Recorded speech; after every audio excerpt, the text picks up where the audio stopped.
Dito guys yung ano, yung area ng mga cottage nila ng mga kainan.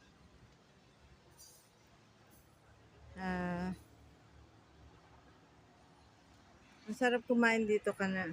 Habang kumakain ka, kitang-kita mo yung view sa baba. Ayan guys. Pipili kami dito saan cottage kami magpwesto. Mas maraming tao dito sa gabi guys. Ngayon lunch date namin ng mga anak ko. Andun sila.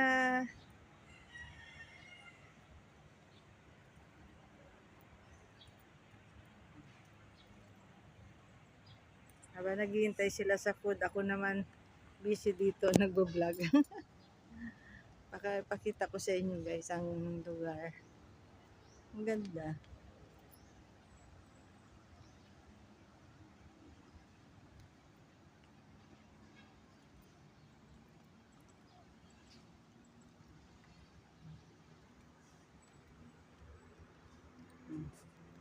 Meron sila ditong ano na ginawa nila na statwa, mga ethnic.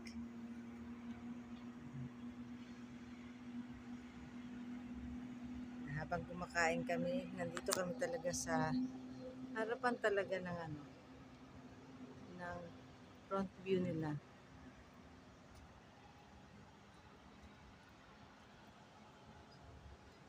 Para enjoy mo ang paligid habang kumakain. Diyan. Yan ang highway. Kung saan kami nagdaan kanina. Yun yung ano guys, yung ginawa ng gobyerno na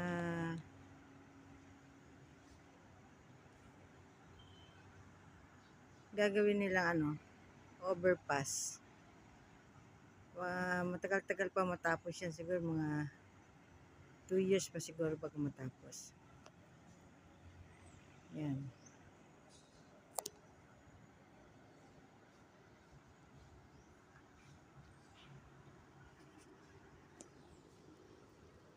Yan, marami silang mga cottage na pwede mong pagpilian na mapwestuhan para kumain ng tanghalian.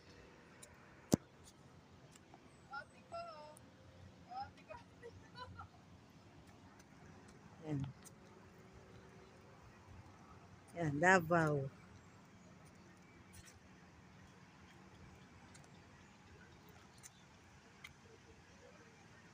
Ang ganda ng lugar guys.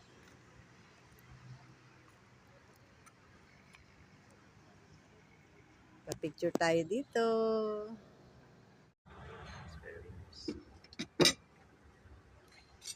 Ayan ang mga pagkain.